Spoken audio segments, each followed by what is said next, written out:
te peço em nome do Pai, do Filho e do Espírito Santo. E aquele que crê, tem certeza que as pessoas vão ser convertidas. Toma posse em nome do Senhor Jesus. Amém. E graças a Deus. E as palmas para Jesus. Amém. Eu quero, estamos de pé. Eu quero saudar a amada igreja na paz do Senhor. Amém. Amém? Amém. Quem está feliz com Jesus? Amém. Aleluia. Eu também estou. Chegou a hora mais importante desse culto, aonde Deus fala através da sua palavra, né, irmãos? A maior revelação que existe é a sua palavra. É verdade, Jesus. Irmãos, a maior revelação de Deus é a sua palavra. Não adianta nós termos movimento se nós não crermos na palavra. Feche teus olhos. Querido Deus, querido Pai, aqui, Senhor, está a tua igreja, a tua noiva, Pai. Estamos aqui, Senhor, num só objetivo, que é de ouvir a tua palavra. Aleluia. Aqui neste lugar, Pai, só tu és grande. Pai, aqui neste lugar tu és o ômega. Senhor, tu és o princípio e o fim. Deus, abençoa, Senhor, este culto. A tua palavra que vai ser transmitida pelo teu filho, pelo teu servo. Usa ele, Pai, como um canal de bênção. Usa ele, Senhor, com autoridade, Pai. Tudo aquilo, Senhor, que o Senhor tem colocado no coração, a necessidade da tua igreja, Pai. Usa, Senhor, o teu filho nas tuas mãos. É a minha oração em nome do Senhor Jesus.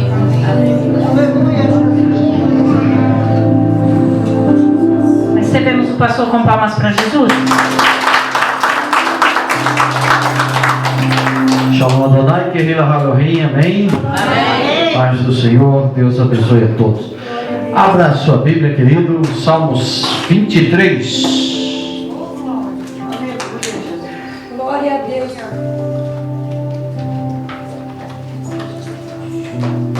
Glória a Deus.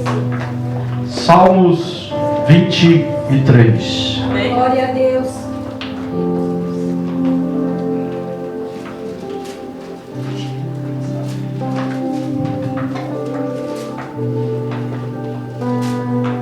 Aleluia, Jesus. Diz assim: o Senhor é meu pastor,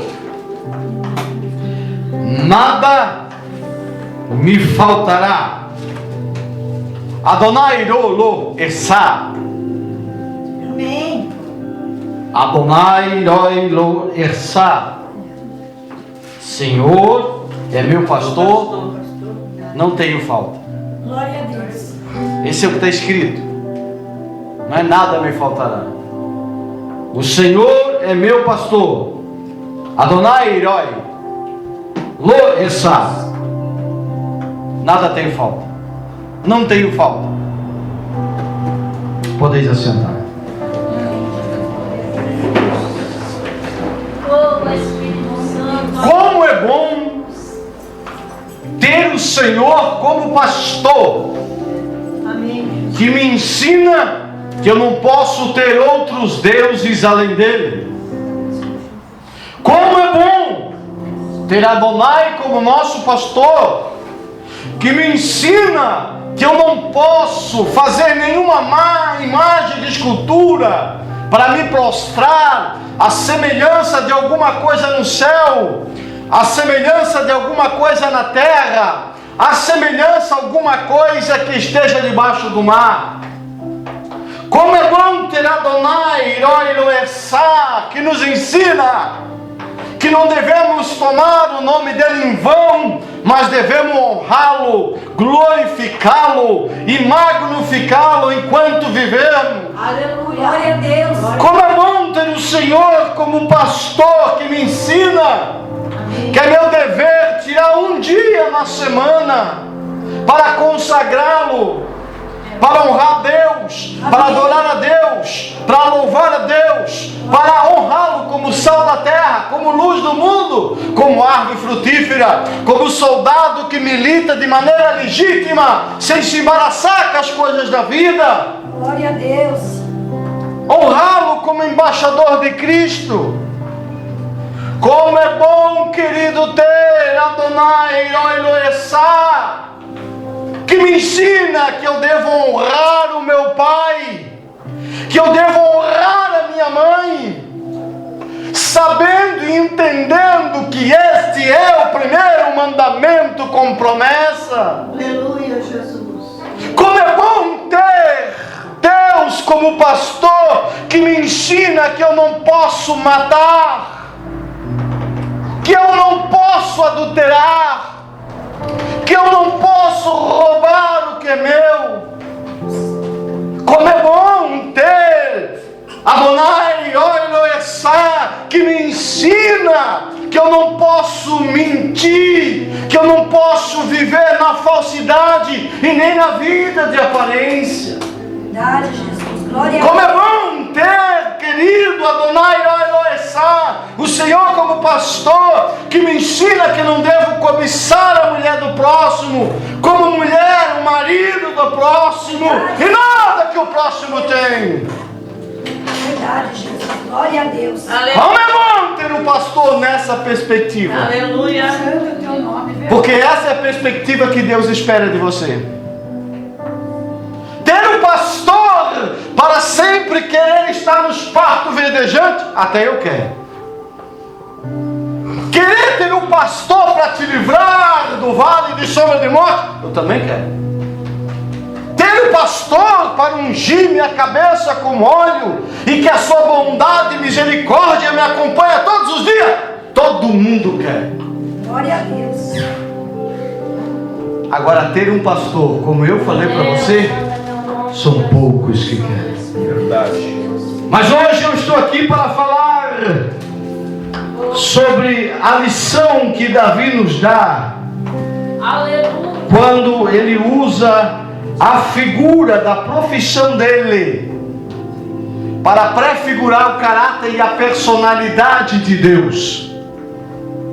Davi, nesse salmo, ele mostra quem é Deus para você e quem Deus espera que você seja. Ele revela um Deus que é um pastor que está em busca de ovelhas.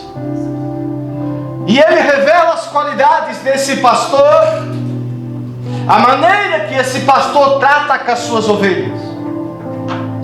Então Davi, com toda a sua experiência que ele teve como pastor, ele começou a ver que os cuidados deles com as ovelhas era semelhante ao cuidado que Deus tinha com ele. Ele começou a se sentir uma ovelha debaixo dos cuidados de um pastor. Então Davi é inspirado a escrever esse hino, porque salmo não é, querido, profecia. Salmo é um hinário de Israel. Salmo é uma harpa cristã como você tem. Por isso que quando você abre a Bíblia, você nunca deve dizer salmo capítulo, você quer dizer salmo número, porque salmo não tem capítulo, salmo é um hinário. E quando nós falamos de inspiração, essa semana eu falava na quarta-feira, acho que foi domingo passado que eu falei, sobre o que é, querido, ser inspirado por Deus. Porque toda a escritura é inspirada por Deus, é útil para ensinar, para exortar, para arrepender, para corrigir, para que todo homem seja habilitado para toda boa obra. Mas o que é inspiração? No grego a palavra é a seguinte: toda a escritura soprada por Deus é. Então quando os escritores eles eram inspirados por Deus, é como se Deus fizesse assim, ó. E o profeta, escritor, fazia assim, ó. Ele pegava aquela inspiração e jogava para dentro. E iluminava toda a sua mente. E então ele escrevia. Só que hoje nós precisamos entender que existe dois sopros. existe o sopro de Deus e o sopro da razão humana. Muitas vezes você aceita algo como se fosse inspirado, mas não é. Porque muitas vezes brota da razão humana, da vontade humana. Mas a verdadeira palavra, soprada por Deus, ela não causa confusão, ela não causa contenda, ela não causa divisão, ela não causa decepção, ela não causa tristezas. Mas por quê? Porque a palavra de Deus inspirada tem um propósito: ser útil. Para quê? Para ensinar, para corrigir, para exortar e para levar você a ser habilitado para toda boa obra. Glória a Deus. Amém? O Senhor é meu pastor. Adonai Roelo Essa. Todo pastor, quando ele vai apacentar, ele leva consigo 4 ferramentas.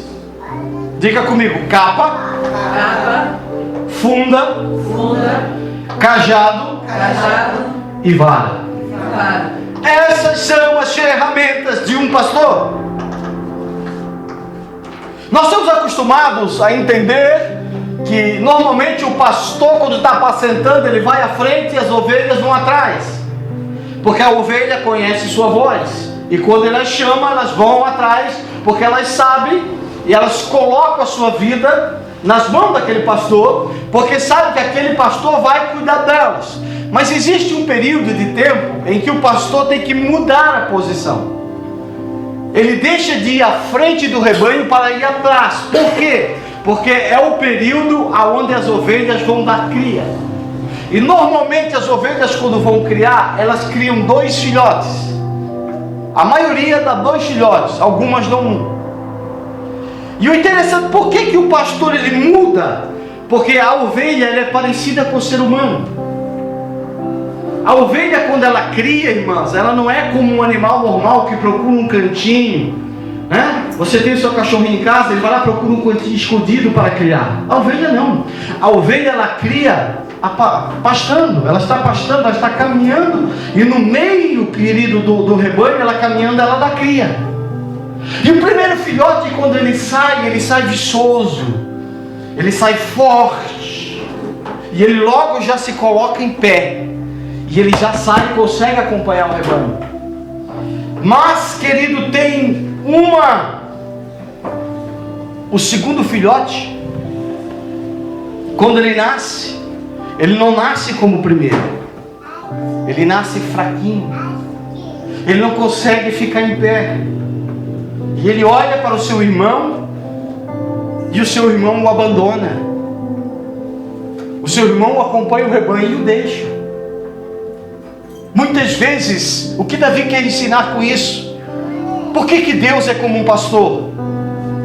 Porque ainda que o teu irmão te abandone, ainda que o teu irmão te deixe para trás, ainda que tu se sinta desprezado, ainda que você se sinta uma pessoa desvalorizada, seja por pai, por mãe, por marido, por irmão, por irmã, por igreja, por quem seja, querido, existe um pastor que está atrás do rebanho. E aí ele pega esta capa. Para que essa capa? Essa capa é para enrolar a ovelhinha fraquinha. Ele enrola na capa e ele carrega aquela ovelhinha no colo. E ele amassa o capim para tratar aquela ovelhinha, para cuidar daquela ovelhinha. Ele aquece ela. E ele entra numa intimidade com aquela ovelhinha começa a sentir o cheiro do pastor. Ela começa a sentir o consolo do pastor. Ela começa a sentir o cuidado do pastor. E de repente aquela ovelhinha, ela começa a se fortalecer. Ela começa a conseguir se colocar de pé sozinha. Aí o pastor tira ela da capa, coloca ela no pasto e diz: vai. Vai. E ela não cair, porque ela se acostumou com o cheiro do pastor. Assim, querido, é difícil uma pessoa se desviar quando ela tem intimidade com Jesus. Quando ela sente o cheiro suave da rosa de Salomão. Aleluia. Quando ela sente o consolo, o cuidado daquele pastor. Quando você sente o calor daquela capa, daquele amor, daquele consolo. É difícil você virar as costas para Deus. Se torna mais fácil você cumprir os mandamentos que eu falei. E é assim que Deus te trata. Ainda que uma mãe abandone o filho que amamenta, Deus não te abandona, porque na palma da mão dele está escrito o teu nome. Pare de se julgar sua vida pelos outros. Ai, pastor, eu sou assim porque o outro me abandonou. Eu sou assim por causa do meu marido. Eu sou assim por causa da minha esposa. Eu sou assim porque aquele ciclano fez isso. Eu sou assim porque aquela ciclana fez isso. Eu sou assim porque quando eu tinha 10 anos, o meu pai pegou um galho de goiabeira e mandou no meu tundar. Para com isso! Ainda que o teu pai te abandone, existe uma capa que Deus te enrola, te consola, te alimenta, te ajuda. Glória a Deus, é verdade, Pai. Aleluia. Por que você acha que o salmista disse: ainda que eu atravessasse o vale de sombra de morte, não temeria mal algum? Quem é esse eu? Esse eu não é qualquer um. Esse eu é o rei Davi. Ainda que eu. O que isso significa? Significa que vale de sombra de morte e luta não é para ímpio.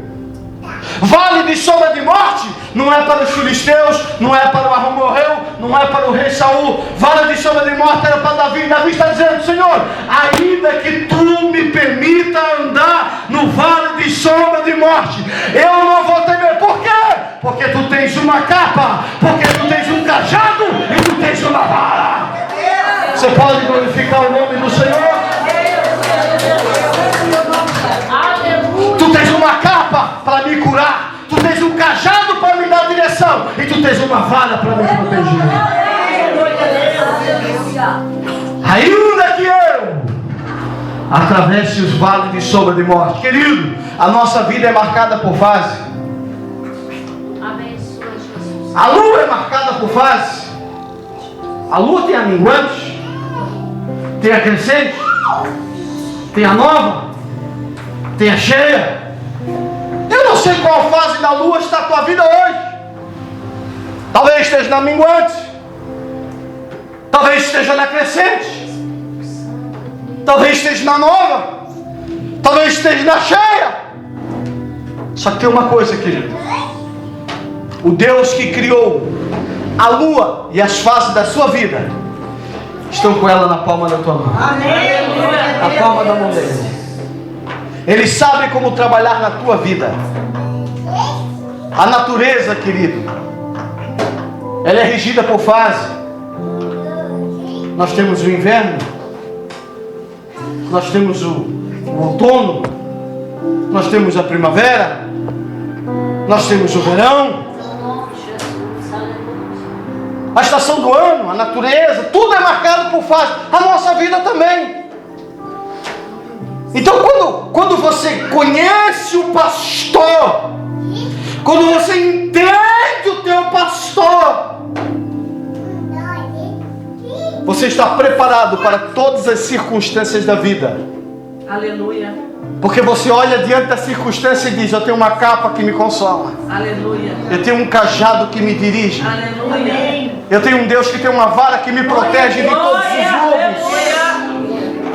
Aleluia! Eu tenho esse Deus. E quando você entende que Deus, Ele te cura, Ele te cuida, Ele tem o cajado que te dirige, a vara que te protege. Nós temos uma segunda ferramenta do pastor. Diga comigo: a funda. O bulldog. O estilingue. Davi é bom de funda, viu? Tem pessoa que diz assim: não, Quando Davi girou a funda e deu na cabeça, o Espírito Santo estava na pedra. Não, o Espírito Santo não estava na pedra. É que Davi era bom de funda mesmo. Ele olhou para a testa daquele gigante e disse: ali eu não erro nunca. Ele era bom de funda. Por quê? Porque ele viveu parte da vida dele usando a funda. E por que um pastor usa a funda? Porque tem ovelha, como sempre tem, né, pastor? Rebelde, desorientada, que às vezes é atraída, é curiosa, e aí ela se afasta um pouco do rebanho. E o pastor de longe vê que ela está longe, ela está se afastando. E quando uma ovelha se afasta do rebanho, ela fica à mercê do inimigo, ela fica à mercê dos lobos. Quando você se afasta dessa comunhão, quando você se afasta desse amor que esses irmãos dão para você, quando você se afasta dessa coinonia, dessa comunhão, dessa graça, dessa unção, desse trabalhar de Deus, você corre o risco de estar próximo de um lobo te tragar. Então o pastor olha de longe, ele pega a funda e atira a pedra na frente da ovelha, para levar um susto. Ela leva aquele susto, ela volta para o rebanho. E a pedra desta funda não pode ser pontiaguda. Ele vai no riacho e ele pega aquelas pedras roliças, aquelas pedras que ficam no riacho assim, ó. Ela fica redondinha. Por quê? Porque se por acaso ele errar e a pedra pegar no corpo da ovelha, não machuca. O que isso quer nos ensinar? Que a funda é o púlpito, a pedra é a palavra. A palavra inspirada e pregada não machuca. A palavra pregada e inspirada, ela só alerta, porque ela é arredondada. Por isso que para pregar tem que sentar para aprender. Para pregar tem que ser obreiro que maneja bem a palavra da verdade. Porque se não manejar a palavra da verdade, vai machucar a ovelha. Sua pedra não será roliça, será pontiaguda. E quando prega, vai ser só para matar, vai ser só mensagem de morte, só mensagem que fere, só mensagem de engano, só mensagem de mentira. Mas quando vem de Deus, bate e a ovelha não se machuca, mas dá glória e volta para o rebanho de Deus. Você pode aplaudir o Senhor. Aleluia! Diga comigo, a preparação sempre tem que estar à frente da unção. Vamos de novo. A preparação sempre tem que estar à frente da unção. Isso é uma coisa que a igreja até hoje não aprendeu. Jesus, antes de ungir seus discípulos, Jesus, antes de enviar o Espírito Santo, antes de rogar ao Pai para enviar o Consolador, para adornar sua noiva com 9 dons do Espírito Santo, com 5 dons ministeriais, primeiro eles tiveram que sentar para aprender, para depois serem enviados para ensinar. 3 anos, com uma carga horária de 16 horas por dia, com Jesus, aprendendo, Jesus ensinando, Jesus ensinando, Jesus ensinando, Jesus ensinando, Jesus ensinando.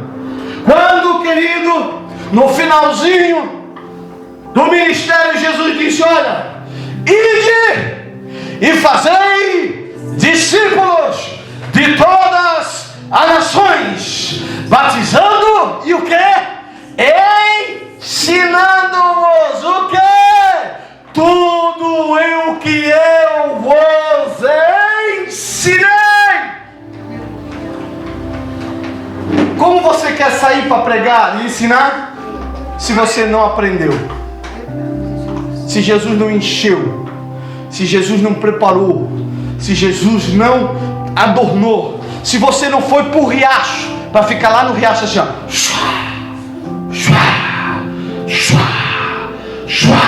escola bíblica, curso lógico, para sair lá redondinho, arredondadinho, para quando você pregar, a tua palavra inspirada, alerte, pode até bater, mas não machuca. Aleluia. Pode ser até forte, não machuca. Aleluia. João Batista dizia, raça de vida, filho do demônio. Mas a palavra dele não machucava, porque multidões eram atraídas para ser batizadas por ele. Aleluia. Porque era um profeta que foi preparado. Sabe por que o primeiro Adão fracassou? Por que o primeiro Adão fracassou? Porque o primeiro Adão foi instantâneo. Ele não teve preparação. Ele não foi preparado. Ele foi criado instantaneamente. Aí veio o segundo Adão. O segundo Adão foi um bebê. Ele chorou. Ele sentiu dor de ouvido. Ele sentiu dor de barriga. Ele sentiu cólica. Ele foi um adolescente. Ele foi um jovem. Ele sentiu os desejos da mocidade. Ele foi um homem. Primeiro Adão cai, perde. Segundo Adão vai para o deserto. O diabo dizia uma coisa e ele dizia, está escrito também, diabo. O diabo dizia outra coisa, está escrito também, diabo. O que é isso?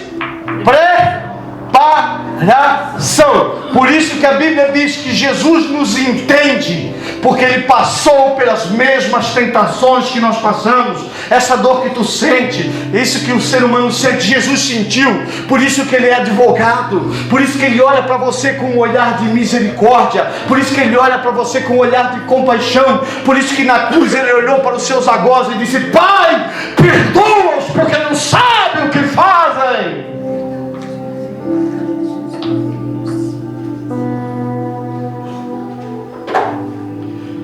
Repita comigo. Se você entender isso, você vai ser um bom obreiro. Se não, me desculpe, não vai ser.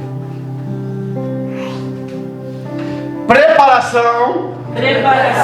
Sempre. Tem que vir. Antes da unção.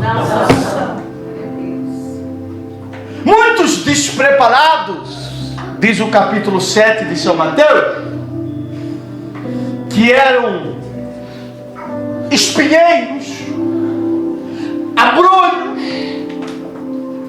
chegaram para Jesus e disseram, Senhor, em Teu nome nós profetizamos, em Teu nome nós expulsamos demônios, em Teu nome nós chegamos maravilha.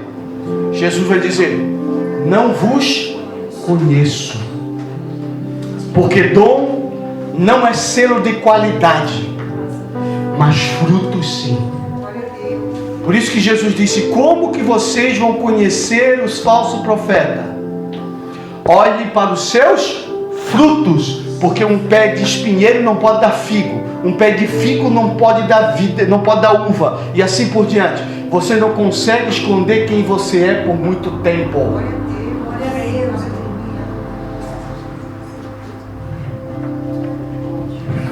Diga comigo, cajado. Para que o pastor usava o cajado? O cajado era para aquelas ovelhas complicadas, aquelas que chegaram num estágio que a funda não alertava mais. A funda podia bater a frente e ele não voltava. A funda podia bater, machucar, ele não voltava. Aí o pastor então usava o cajado. Ele ia sair, deixava aquelas umas ali, ia atrás da outra, chegava lá, pegava ela, botava no colo com todo carinho, pegava a patinha dela, pegava o cajado e pá, quebrava a perna dela. Ela não podia mais andar. Aí sabe para onde que ela ia? Para a capa. Aí depois que ele quebrou a perna dela, ele enrolava ela na capa, dava uns beijinhos, dava um carinho. Isso é pro teu bem, filha. Isso é para tu aprender que tu não pode. Porque se eu não fizer isso, o lobo vai te devorar. Às vezes Deus faz isso contigo. E tu está aí murmurando, reclamando, e Deus está dando um beijinho. Ah, querida, eu estou fazendo isso porque se eu não fizer isso, o lobo te devora. A vida te destrói. A vida acaba contigo. A droga te consome, o crack te consome. O mundo te consome. Mas como eu te amo, eu vou amassar o capinzinho para ti. Aí quando, querido, está todo ossinho já ligado, ela já está novamente sentindo o cheiro do pastor, sentindo o cuidado do pastor. Aí o pastor tira ela da capa e diz: vai, quer sair? Quer ir embora? Quer ir para o mundo? Aí ela começa: não, eu não quero mais o mundo. Eu quero só o mundo. Eu não quero mais a carne, eu quero o espírito. Eu não quero mais a mentira, eu quero a verdade. E para finalizar, Aleluia. ele usa a vara. A vara é para te proteger. Para te proteger do que, ovelha? Dos lobos, dos bodes. Porque, querido, à noite em Israel, quando chegava de noitinha, não dava mais para diferenciar o que era ovelha e o que era bode. Então o pastor, ele tinha uma tática. Ele ficava na porta do redil e chamava as ovelhas. E quando as ovelhas vinham para entrar no redil, tinha os bodes que entravam no meio. Você está aqui, eu não sei, talvez aqui tenha um bode. Não sei, eu não estou aqui pregando para prego, estou pregando para vocês. Pode ter um bode. E qual era a tática do pastor? O pastor chegava, ficava na porta do redil, a ovelha passava, ele fechava a perna, pegava a vara e batia. Pá! A ovelha gemia, mas não gritava. É a ovelha, entra. Passava outra, ele... Pá! A ovelha... Que a ovelha não reclama, ela geme, mas não berra.